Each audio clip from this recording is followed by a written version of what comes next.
Hello students, mathematics का एक chapter vector algebra अब हम पढ़ने वाले हैं।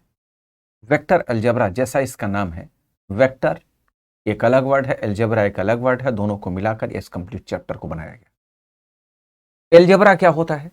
जिसमें वेरिएबल्स के एडिशन, सब्ट्रैक्शन, मल्टीप्लिकेशन और डिवीजन को यूज किया जाता है।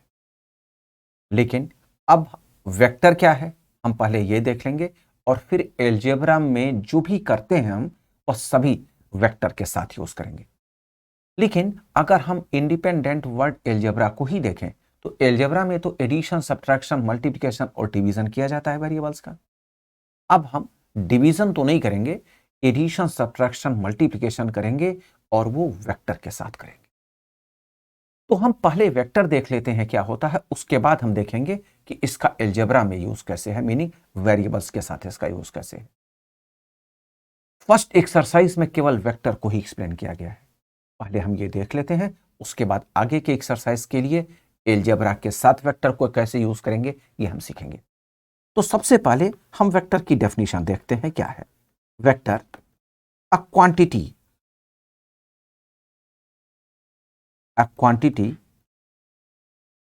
That has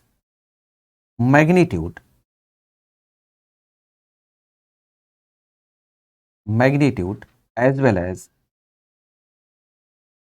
direction is called vector. Vector में क्या कहा गया? ऐसी कोई क्वांटिटी इसमें मैग्नीट्यूड और डायरेक्शन दोनों हो, उसे क्या कहा दिया जाएगा? वेक्टर। अब ये क्वांटिटी वर्ड जो यूज किया गया है, इस क्वांटिटी को दो तरह से हम डिफाइन करते हैं। एक कहा जाता है स्केलर क्वांटिटी और दूसरा कहा जाता है वेक्टर क्वांटिटी। स्केलर क्वांटिटी क्या होता है? जिसमें कोई एक इंडिपेंडेंट वैल्यू दी जाए विदाउट डायरेक्शन, उसे हम क्या कहेंगे? Scalar quantity. फॉर एग्जांपल मैंने कह दिया 10 किलोग्राम, या मैंने कह दिया एरिया, या कह दिया हमने वॉल्यूम, या हमने कह दिया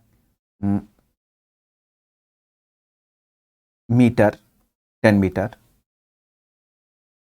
अगर हम इन सभी वैल्यूज को देखें, इन सभी क्वांटिटीज को देखें, तो इसमें कहीं भी किसी के साथ डायरेक्शन यूज नहीं हुआ है। 10 किलोग्राम मीनिंग किसी का वेट हो गया जी। अब वेट ये तो नहीं कहा जाएगा कि कहां वेट, इसके साथ डायरेक्शन की क्या जरूरत है। एरिया, एरिया अगर किसी एक पर्टिकुलर शेप का एरिया पूछा जाए तो एरिया ये यहां है वहां है, कहीं भी क्या फर्क पड़ता है? एरिया को तो कहीं ले नहीं जाते हैं ना, एरिया तो वहीं रहेगा। ठीक है। वॉल्यूम, वॉल्यूम किसी भी, वॉल्यूम किसी का भी अगर आप निकालना चाहते हो तो वो कहीं भी होगा, उसका वॉल्यूम वही होगा। कोई एक कोन है, कोई एक सिलेंडर है, कोई कुछ भी हो, कोई भी शेप हो, उसका वॉल्यूम वही होगा, जो यहां है वही दूसरी जगह भी होगा। इसमें डायरेक्शन का कोई रोल नहीं है। लेंथ, भाई लेंथ जहां इतनी है, लेंथ मान लो 2 फीट है, तो 2 फीट यहां है वहां है, इतनी लेंथ उतनी वहीं होगी। तो ये मैटर नहीं करता कि ये लेंथ कहां है, लेंथ एग्जैक्ट उतनी ही होगी, कहीं भी आप कंसीडर करें। वेक्टर में क्या होता है? क्वांटिटी के साथ साथ डायरेक्शन भी मेंशन हो। जैसे मैं कह दूं कि 10 मीटर नॉर्थ ईस्ट, अब हमने क्या किया? 10 मीटर लेंथ के साथ साथ हमने डायरेक्शन भी इंडिकेट कर दी। तो जब लेंथ या किसी भी क्वांटिटी के साथ डायरेक्शन भी मेंशन हो तो उसे क्या कह दिया जाता है? Vector quantity. इन दोनों के डिफरेंस को समझने के लिए एक बहुत अच्छा एग्जांपल बताया जाता है। हाइट, मान लो आपकी हाइट पूछूं मैं, मान लो आपकी हाइट में पूछता हूं कि आपकी हाइट क्या है, तो और मान ले आपने हाइट बता दिया अपनी 5 फीट 8 इंच। ठीक है, 5 फीट 8 इंचेस, 5.8 फीट। तो 5.8 फीट आप ये तो नहीं कहेंगे कि कहां मेरी हाइट पूछी जा रही है। भाई यहां हाइट पूछा जाए तब भी 5.8 फीट, कहीं बाहर पूछा जाए तब भी, ये तो कोई नहीं कोई कहेगा कि कहां पूछ रहे हो, कोई नहीं कहेगा। लेकिन अगर मान लो एक कोई ब्लॉक है यहां, एक कोई ब्लॉक है और उस पर यह कहा जाए कि कोई एक पर्सन फोर्स लगा रहा है, उस पर एक पर्सन फोर्स लगा रहा है, आपसे ये कोई कहता है, तो आप सबसे पहले कहेंगे कि वो किस डायरेक्शन में फोर्स लगा रहा है। क्या कहेंगे? किस डायरेक्शन में फोर्स लगा रहे हैं। अगर आप इस डायरेक्शन में फोर्स लगाया जा रहा है तो वह इस तरफ चला जाएगा, इस डायरेक्शन से फोर्स लगाया जा रहा है तो इस तरफ चला जाएगा, ऊपर से लगा रहे हैं तो नीचे की तरफ या कुछ कंप्रेस हो जाएगा, और अगर नीचे से लगा रहे हैं तो ऊपर की तरफ लिफ्ट हो जाएगा। ये हुआ ना। मेरे ये कहते ही कि आप फोर्स इस पर कोई आपका फ्रेंड लगा रहा है या कोई पर्सन लगा रहा है, आपका तुरंत अगला क्वेश्चन ये होगा किस डायरेक्शन में फोर्स लगा रहा है। ठीक, लेकिन हाइट के लिए आपने ये नहीं वर्ड यूज किया। इसकी मीनिंग ये है कि जब हमने हाइट पूछा था तो हाइट के साथ डायरेक्शन यूज नहीं हुआ, लेकिन जब हमने फोर्स पूछा था तो इसके साथ डायरेक्शन यूज हुआ। तो इसकी मीनिंग फोर्स या ऐसी कोई भी क्वांटिटी इसके साथ डायरेक्शन भी यूज हो जाता है उसे हम क्या कह देते हैं, वेक्टर। और जब independent value without direction use किया जाता है तो उसे क्या कहते हैं हम, स्केलर क्वांटिटी। इसको रिप्रेजेंट करने का तरीका क्या होता है, जैसे हमने ए बी, ये डायरेक्टेड कोई लाइन है, एक कोई लाइन है, अगर ये ए बी लाइन है तो हम इसे रिप्रेजेंट करते हैं ए बी, और ये एरो लगा लेते हैं। एरो लगाता है ए से बी की तरफ, ए बी लाइन, ये डायरेक्टेड लाइन है, इसी को वेक्टर कहा जाता है। जो इनिशियल पॉइंट ए है, ये इनिशियल पॉइंट है, और जो बी पॉइंट है उसे क्या कहेंगे, टर्मिनल पॉइंट। टर्मिनल, हमेशा ये याद रखें, इनिशियल टू टर्मिनल ही वेक्टर को रिप्रेजेंट किया जाता है। अगर हम इस लेंथ को ए मान लेते हैं तो इस ए बी के जगह पर अगर हम चाहें तो लिख सकते हैं ए वेक्टर। ए इसका मैग्नीट्यूड हो गया और ए के साथ वेक्टर लगा दिया तो यह आ गया। ठीक है ना। तो अब इसे दो तरह से रिप्रेजेंट करते हैं। अगर आप कंप्लीट को किसी एक पर्टिकुलर वैल्यू से रिप्रेजेंट कर रहे हैं, डिनोट कर रहे हैं, तो उसके साथ वेक्टर लगा लें, उसी से मान लिया जाएगा। अगर मैंने बी ए वेक्टर को रिप्रेजेंट किया, मान लो ये बी है, ये ए है, तो अब आप इसे लिखें बी ए वेक्टर। ऐसा आप कभी नहीं कहेंगे, ध्यान रखना, बी ए वेक्टर को आप कभी नहीं कर सकते बी ए और ए ऐसे लगा दिया, नहीं, बी ए नहीं लिखा जाएगा। जो टर्मिनल होगा, जो टर्मिनल है वहां तक किया जाएगा, और उसी पर वेक्टर का जो साइन है वह यूज होगा।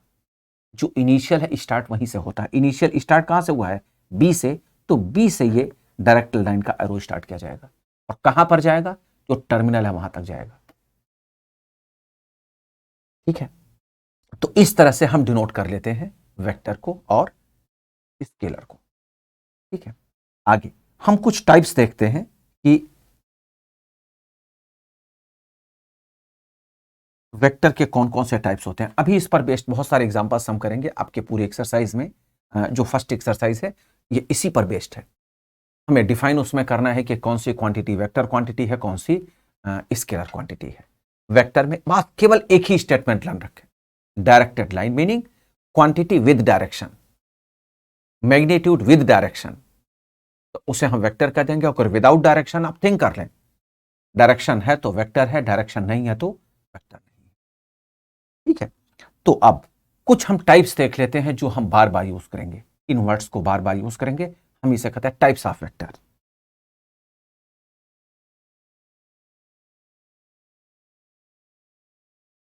टाइप्स ऑफ वेक्टर, इसमें पहला आता है टाइप्स ऑफ वेक्टर में नल वेक्टर या जीरो वेक्टर।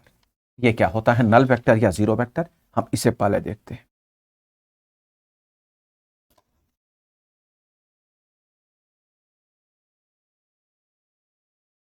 नल वेक्टर या zero vector,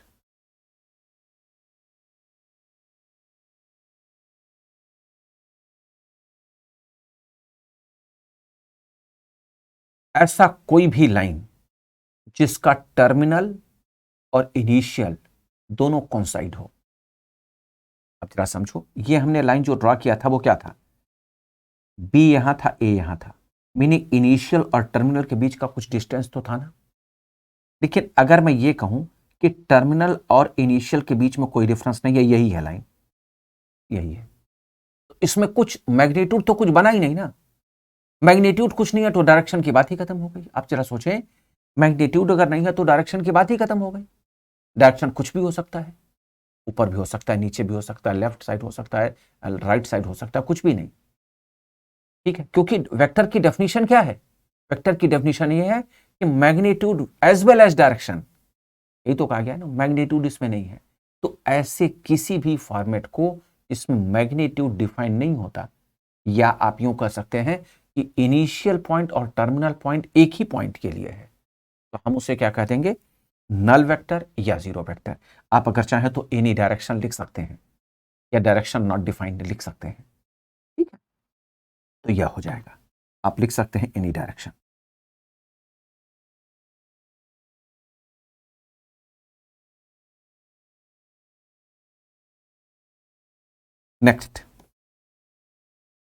next vector define होता है यूनिट वेक्टर।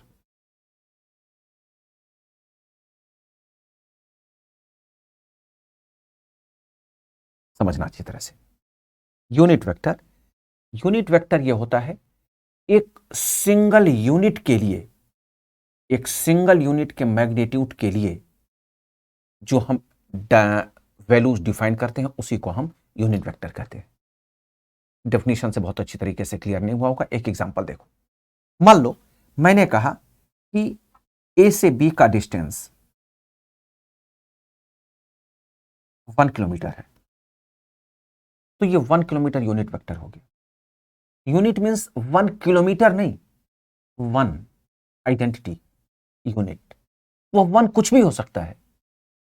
अभी यहां इस एग्जांपल में क्या है, अभी इस एग्जांपल में क्या है, 1 किलोमीटर का यूनिट वेक्टर है।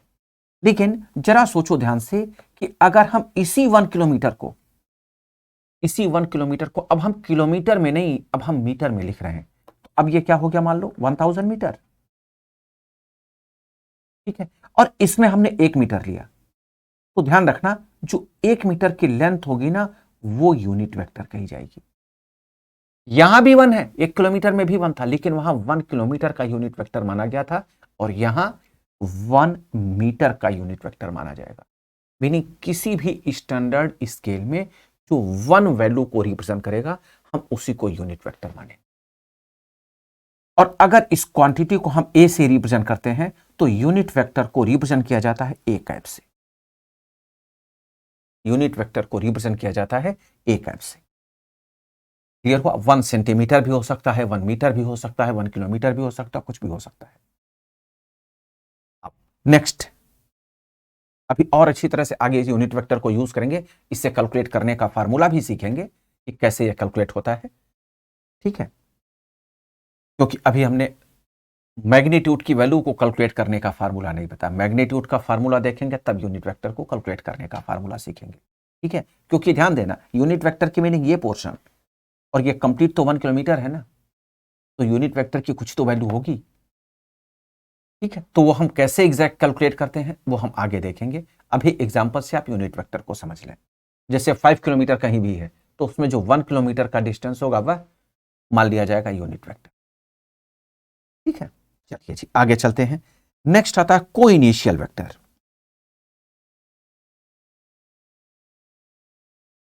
को इनिशियल वेक्टर, ये को इनिशियल वेक्टर क्या होता है?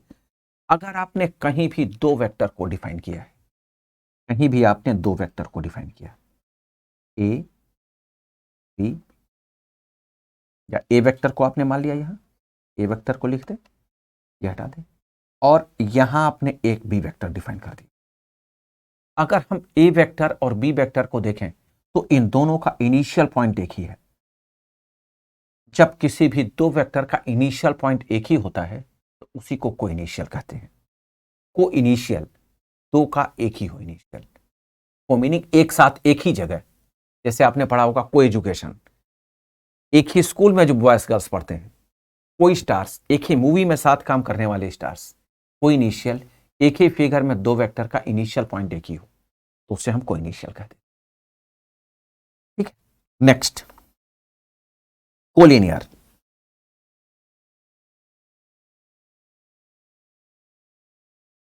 कोलिनियर, कोलिनियर वेक्टर में यह होता है कि अगर 2 लाइंस एक दूसरे के, 2 वेक्टर्स एक दूसरे के पैरेलल हो, 2 वेक्टर एक दूसरे के पैरेलल हो, तो उस केस में ये कोलिनियर कह दिए जाते हैं। अभी तक हमने क्या पढ़ा था कोलिनियर वर्ड को? जब एक ही लाइन में होते हैं, यही तो होता था। अगर एबीसी एक ही लाइन में है तो ये एबीसी क्या हो जाते हैं, कोलिनियर होते हैं, ये तो पढ़ा है। अब हम क्या पढ़ने वाले हैं? जब दो वेक्टर्स एक दूसरे के पैरेलल हो तो वो क्या कह दिए जाते हैं? तो वह कह दिए जाते हैं कोलिनियर। ठीक है, फॉर एग्जाम्पल एक वेक्टर ये है और ए वेक्टर यहां बी है, ये दोनों वेक्टर्स क्या हैं? कोलिनियर। कोई जरूरी नहीं है कि एक ही डायरेक्शन में हो, ध्यान देना, कोई जरूरी नहीं है कि एक ही डायरेक्शन में हो, यह भी पॉसिबल है एक वेक्टर यहां आपने कर दिया और दूसरा यहां कर दिया, अभी भी यह कोलिनियर है। या मान लो एक वेक्टर हमने इधर कर दिया और एक वेक्टर इधर कर दिया, अब भी यह कोलिनियर है। तो कोई कोलिनियर के लिए कंडीशन क्या होगी कि जब दो वेक्टर्स एक दूसरे के पैरेलल हो, तो ये दो हो जाएंगे, तीन होंगे तो तीनों को भी हम चेक कर लेंगे, ये कोलिनियर हो जाएंगे। ठीक है, नेक्स्ट वेक्टर आता है इक्वल वेक्टर। इक्वल वेक्टर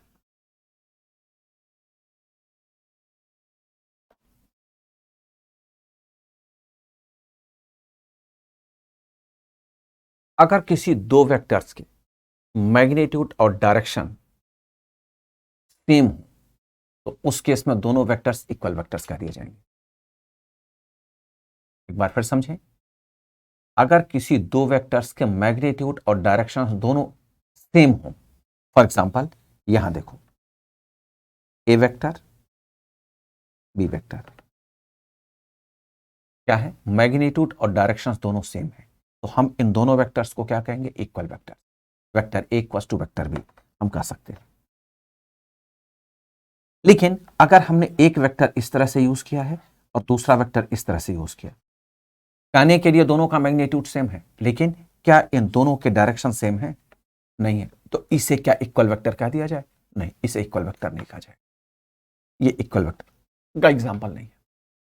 कोई जरूरी नहीं है कि जो डायरेक्शन वो हॉरिजॉन्टल हो, डायरेक्शन किसी भी तरफ हो सकता है। मान लो एक वेक्टर इस तरफ है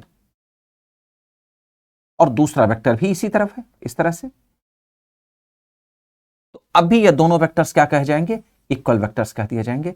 ए vector equal to B vector. ये मैटर नहीं करता कि वो किस डायरेक्शन में है, लेकिन कंडीशन ये जरूर फुलफिल होती है कि जिस डायरेक्शन में पहला वेक्टर हो उसी डायरेक्शन में दूसरा भी होना चाहिए, तो ये क्या कह दिए जाएंगे? इक्वल वेक्टर्स कह दिए। नेक्स्ट, मान लो, अच्छा पहले टॉपिक का नाम लिख लें, टॉपिक का नाम लिखे बिना ही मैं एक्सप्लेन करने जा रहा था। नेक्स्ट है निगेटिव वेक्टर। निगेटिव वेक्टर क्या होते हैं? निगेटिव वेक्टर ये ऐसे किसी भी दो वेक्टर्स में जिसमें मैग्नीट्यूड सेम हो लेकिन डायरेक्शन अपोजिट हो, उस केस में दोनों वेक्टर्स क्या कह दिए जाएंगे? निगेटिव वेक्टर्स कह दिए जाएंगे। फॉर एग्जांपल मान लो एक वेक्टर यहां है, ठीक है, मैग्नीट्यूड सेम हो, डायरेक्शन अपोजिट हो, और एक वेक्टर यहां है, तो ये दोनों वेक्टर्स क्या कहे जाएंगे? निगेटिव वेक्टर्स कहे जाएंगे। मैग्नीट्यूड सेम है, मैग्नीट्यूड सेम है, अगर हमने ए वेक्टर ही इसे लिख दिया है, मैग्नीट्यूड सेम है, लेकिन अब डायरेक्शन क्या है? ये अपोजिट है, तो उसे क्या कह दिया जाएगा उस केस में? Negative vectors. ठीक है, अभी एडिशन सब्ट्रैक्शन करेंगे तो और अच्छी तरह से हम इसे देख लेंगे। ठीक है, तो ये हमें इतना आना चाहिए, क्योंकि इसी के बेस पर हम आगे के क्वेश्चंस को करेंगे, या आप यूं कहें कि इस एक्सरसाइज के कुछ क्वेश्चंस को हम सॉल्व करेंगे। ठीक है, तो हम एक काम करते हैं, पहले इस एक्सरसाइज में कितने क्वेश्चंस हैं और वो किस तरह से हैं वो हम पहले सॉल्व कर लेते हैं, फिर हम आगे की बात करते हैं, क्योंकि हमें वेक्टर के साथ साथ अलजेब्रा भी यूज करना है। अभी मैंने आपको केवल वही उतने स्टेटमेंट्स बताए हैं जितने स्टेटमेंट से आपके फर्स्ट एक्सरसाइज के सारे क्वेश्चंस हो जाए, क्योंकि टॉपिक को डिफाइन करेंगे, उसी कॉन्टिन्यूटी में उस एक्सरसाइज को करेंगे।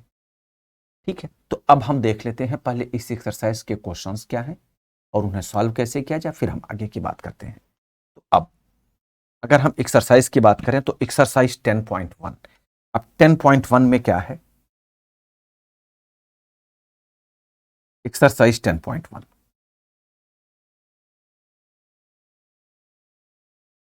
एक्सरसाइज 10.1 के पहले क्वेश्चन में represent graphically a displacement of 40 kilometre 30 degree east of north, east of north. चलो जी, अच्छा पहला क्वेश्चन यही है, इसमें पार्ट्स नहीं है। बच्चों जो हम डायरेक्शन पेपर पर डिफाइन करते हैं ना, उसमें हम अपर को नॉर्थ कहते हैं, डाउन को साउथ, और जो राइट साइड होता है उसे ईस्ट कहा जाता है, और लेफ्ट साइड वेस्ट कहा जाता है। ये होता है पेपर पर, इसी तरह से डिफाइन किया जाता है। तो अब क्या कहा गया है, represent graphically A displacement of, यहां कोई है, यहीं से हमें डिस्प्लेसमेंट डिफाइन करना है, हमें डिस्प्लेसमेंट यहीं से डिफाइन करना है। हम कोई भी एक यूनिट मान लेते हैं, मान लो हमने 1 सेंटीमीटर इक्वल्स टू 10 किलोमीटर मान लिया, 40 किलोमीटर है, हाँ, let 1 centimetre equals to 10 kilometre.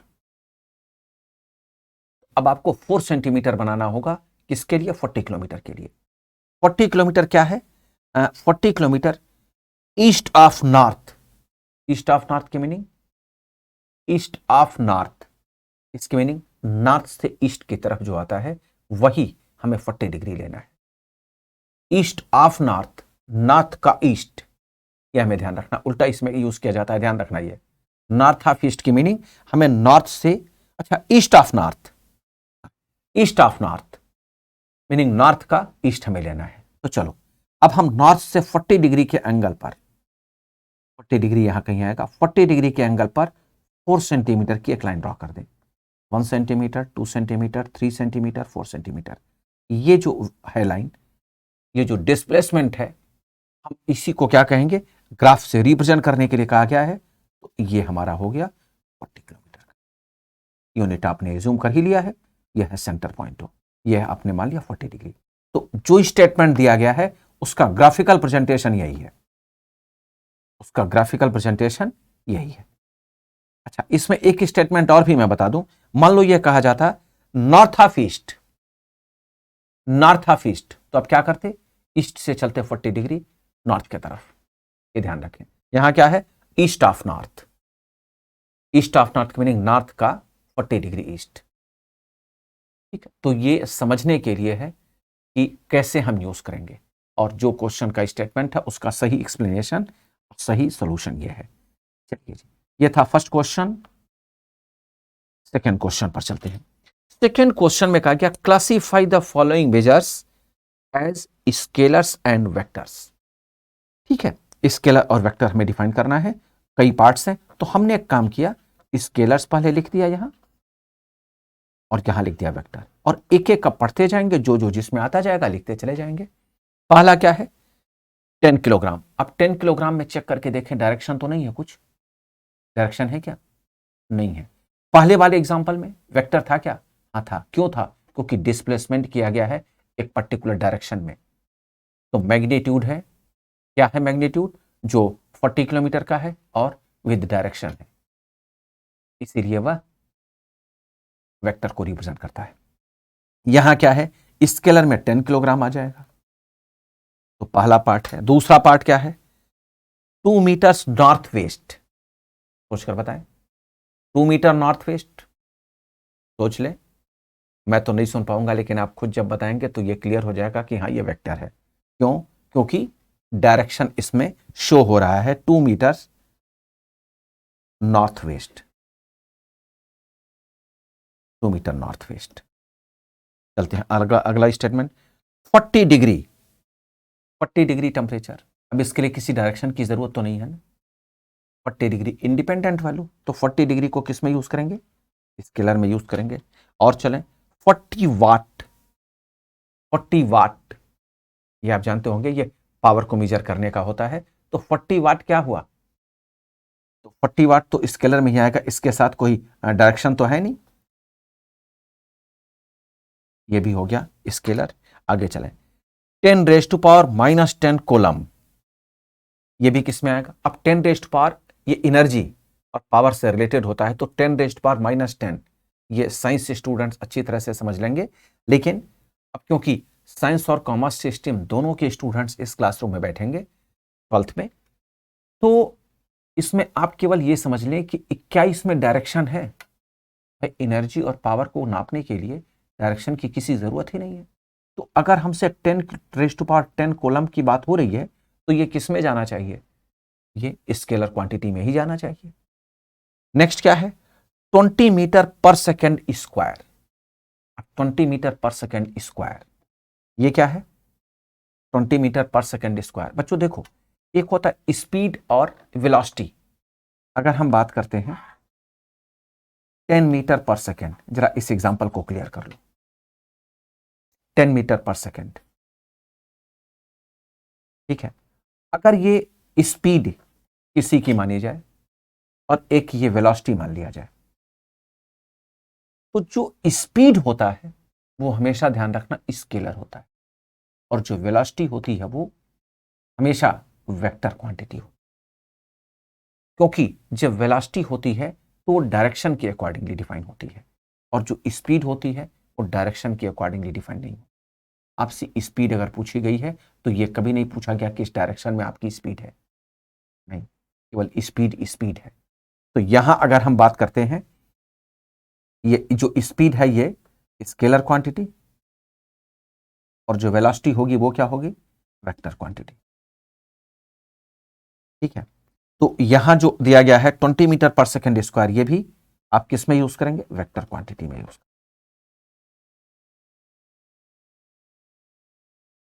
चलिए क्वेश्चन नंबर 3 पर चलते हैं। क्वेश्चन नंबर 3 में भी कहा गया classify the following as scalar and vector quantities. इसमें भी यही डिफाइन करने के लिए कहा गया, देखिए इसमें न्यूमेरिक वैल्यू नहीं है, डायरेक्ट यूनिट है। चलो जी ठीक है, या स्टेटमेंट है। तो यहां भी हमने क्या किया? स्केलर और वेक्टर लिख दिया। स्केलर चलते हैं, देखते हैं। टाइम पीरियड, टाइम पीरियड, इसमें डायरेक्शन का तो कोई रोल है ही नहीं। आप केवल एक ही वर्ड समझे, डायरेक्शन के साथ अगर है वैल्यू, डायरेक्शन के साथ क्वांटिटी है तो वह वेक्टर कहा जाएगा। टाइम पीरियड स्केलर में आ गया। डिस्टेंस, डिस्टेंस अब इसमें किसी डायरेक्शन की जरूरत तो है नहीं, ये भी स्केलर में ही आएगा। और चलते हैं, क्या है तीसरा? थर्ड है फोर्स। फोर्स आपको बताया गया, सबसे अच्छा एग्जांपल होता है ये वेक्टर के लिए। तो फोर्स को आप किस में यूज करेंगे? वेक्टर में यूज कर लेंगे, क्योंकि फोर्स के साथ तुरंत कहा जाता है किस डायरेक्शन में फोर्स, ठीक है। नेक्स्ट क्या है? Fourth velocity. वेलोसिटी ये अच्छा एग्जांपल है किसका? वेक्टर का। नेक्स्ट क्या है? वर्क। वर्क इसमें यूज किया जाएगा स्केलर में, ठीक है। वर्क ये नहीं बताया जाता कि किस डायरेक्शन में वर्क, फोर्स किस डायरेक्शन में, ये कहा जाता है वर्क किया, 2 आवर्स वर्क किया, ये नहीं किस डायरेक्शन में वर्क किया। फोर्स बताया जाता है कि इतने यूनिट का फोर्स आपने लगाया, किस डायरेक्शन में लगाया, ठीक है। अच्छा, क्वेश्चन नंबर 4 में एक डायग्राम दिया गया। क्वेश्चन नंबर 4 में मैं एक डायग्राम बना लेता हूं यहां पहले। ये शेप कैसा है? स्क्वायर का शेप है, ABCD स्क्वायर फॉर्म है, और AB के लिए ये इस तरह का डायरेक्शन है, ये A वेक्टर, और फिर BC माना गया है, ये BC क्या है? B वेक्टर, और फिर CD C वेक्टर, और फिर AD ये है D वेक्टर, ठीक है ना। ये हमें इंफॉर्मेशन गिवन है। In a square identify the following vectors. Following vectors, vectors हमें डिफाइन करने हैं, क्या क्या है? पहला पार्ट है क्या? कोइनिशियल वेक्टर्स। कोइनिशियल वेक्टर्स कौन कौन से हैं? कोइनिशियल वेक्टर्स की मीनिंग, ऐसे दो वेक्टर्स जिसका इनिशियल पॉइंट एक ही है, तो कौन सा होगा? ए वेक्टर, AB वेक्टर और AD वेक्टर, इन दोनों का इनिशियल पॉइंट देखो, ये है या नहीं है? ये इनिशियल पॉइंट, और तो कोई है क्या? और कोई भी नहीं है। तो केवल हम क्या लिख सकते हैं? हम दो तरह से लिख सकते हैं। हम अगर चाहें तो लिखें AB vector and AD vector, या इसे हम शॉर्ट में यह भी लिख सकते हैं A vector and D vector. यह है कोइनिशियल। मैं स्टेटमेंट नहीं लिख रहा हूं क्योंकि यह क्वेश्चन में स्टेटमेंट दिया गया है। सेकेंड पार्ट, सेकेंड पार्ट क्या है? Equal vectors. इक्वल वेक्टर्स जरा देखें कौन कौन से हैं। इक्वल वेक्टर जरा देखो, BC vector and AD vector, ये इक्वल है। और कौन इक्वल है? इक्वल वेक्टर्स के लिए डेफिनेशन में क्या कहा जाता है, आप चेक करके देख लो इक्वल वेक्टर्स की डेफिनेशन, अगर कहीं भी आप कंफ्यूज कर रहे हो। इक्वल वेक्टर्स के लिए क्या था, इक्वल वेक्टर्स में सेम मैग्नीट्यूड सेम डायरेक्शन होना चाहिए। तो अब सेम डायरेक्शन के साथ ये कौन कौन से हैं, जरा देखो, BC vector and AD vector, यही तो है ना। और हम इसे क्या लिख सकते हैं, B vector and D vector, ये दोनों इक्वल वेक्टर्स हैं। थर्ड पार्ट में क्या कहा गया, collinear but not equal vectors, ध्यान दें, collinear but not equal vectors. Collinear के लिए कंडीशन क्या थी, कोलिनियर की मीनिंग पैरेलल हो, कोलिनियर यही तो बताता है ना, पैरेलल हो। देखो इसके बहुत सारे एग्जांपल्स बताए गए, एक एग्जांपल ये था, एक एग्जांपल ये था, एक एग्जांपल ये था, ठीक है ना। तो अब लेकिन इसमें यह कहा गया कि कोलिनियर तो हो लेकिन पैरेलल ना हो। भाई कोलिनियर दो तरीके से बनते हैं, देखो कोलिनियर कौन कौन से हैं, एक तो ये दोनों भी कोलिनियर हैं, लेकिन ये कोलिनियर के साथ साथ इक्वल भी हैं, और एक ये भी है, जो ए बी वेक्टर और सी डी वेक्टर है ये इक्वल तो है लेकिन इनका जो डायरेक्शन है वो अपोजिट है। ठीक, अब देखो जरा सा, इनका डायरेक्शन अपोजिट है, तो ये कोलिनियर तो कहे जाएंगे क्योंकि ये दोनों पैरेलल तो है ही है। तो अब अगर हम केवल कोलिनियर की बात करते हैं और ये कंडीशन दे दी जाए कि वो इक्वल नहीं होना चाहिए, तो केवल इसमें क्या क्या आएगा, A B vector and C D vector या A vector and C vector. अगर ये कंडीशन ना दी जाती, इक्वल वेक्टर्स की कंडीशन ना दी जाती, तो कोलिनियर में हम दो पेयर से रिप्रेजेंट करते, एक A vector C vector and B vector D vector. लेकिन B vector D vector equal भी हैं, कोलिनियर भी है, इक्वल भी है। फोर्थ पार्ट, अच्छा फोर्थ पार्ट नहीं है, थ्री पार्ट्स ही। तो चलो अब कुछ वर्ड समझ में आ गए होंगे, ये जो इक्वल और कोइनिशियल और पैरेलल वाले ये कंडीशंस थी। फिफ्थ क्वेश्चन की अगर हम बात करें, answer the following as true और false. First part, A vector and minus A vector are collinear. बिल्कुल होते हैं, क्योंकि केवल क्या कंडीशन होती है, कंडीशन ही होती है केवल पैरेलल हो। कोलिनियर की कंडीशन केवल यही हो, डायरेक्शन अपोजिट हो, ये कंडीशन नहीं होती। तो इसके मीनिंग पहला क्या है, दूसरा पार्ट क्या है, two collinear vectors are always equal in magnitude. भाई कंडीशन केवल पैरेलल की है, मैग्नीट्यूड इक्वल की नहीं थी, ध्यान रखना, कंडीशन पैरेलल की थी। तो इसकी मीनिंग यह है कि जो सेकेंड स्टेटमेंट है, two collinear vectors are always equal in magnitude, ये फॉल्स होगा। एक बार फिर समझ लें, क्योंकि कोलिनियर की कंडीशन पैरेलल की होती है, इक्वल की नहीं, ठीक है ना, तो इसलिए ये फॉल्स हो गया। अगर हम थर्ड पॉइंट की बात करें, तो two vectors having the same magnitude are collinear. Two vectors having same magnitude are collinear, ये जरूरी तो नहीं है, ये जरूरी तो नहीं है कि अगर एक मैग्नीट्यूड मान लो इस डायरेक्शन में है, एक मैग्नीट्यूड इस डायरेक्शन में है, टू मैग्नीट्यूड का इस डायरेक्शन में एक आता है क्वांटिटी, और एक टू यूनिट्स के साथ एक इस डायरेक्शन में आता है, तो ये पैरेलल तो नहीं है। तो जब पैरेलल नहीं हो तो ये कोलिनियर कैसे हुए, तो इसकी मीनिंग मैग्नीट्यूड की तो बात ही नहीं होती है कोलिनियर के लिए। तो two vectors having same magnitude are collinear, ये फॉल्स होगा statement. Fourth part, two collinear vectors having same magnitude are equal, ये भी गलत है, ठीक है, क्योंकि बात अगर कोलिनियर की आती है तो कोलिनियर की केवल एक कंडीशन होती है, क्या, पैरेलल होने चाहिए, बस और कुछ नहीं। तो ये स्टेटमेंट भी, यहां आपका फर्स्ट एक्सरसाइज कंप्लीट हो गया। यहां हमने क्या सीखा है, केवल वेक्टर सीखा है, इसको रिप्रेजेंट करने का तरीका, इक्वल वेक्टर्स क्या होते हैं और इसके आगे का स्टेटमेंट, ठीक है। अब हम सीखेंगे अगले एक्सरसाइज में जो अलजेब्रा को वेक्टर के साथ कैसे यूज किया जाता है, मीनिंग एडिशन, सब्ट्रैक्शन, मल्टीप्लिकेशन, ये सीखेंगे। पोजीशन, वेक्टर, यूनिट, बहुत सारे और भी वर्ड्स, और उन्हें कैलकुलेट करने का तरीका।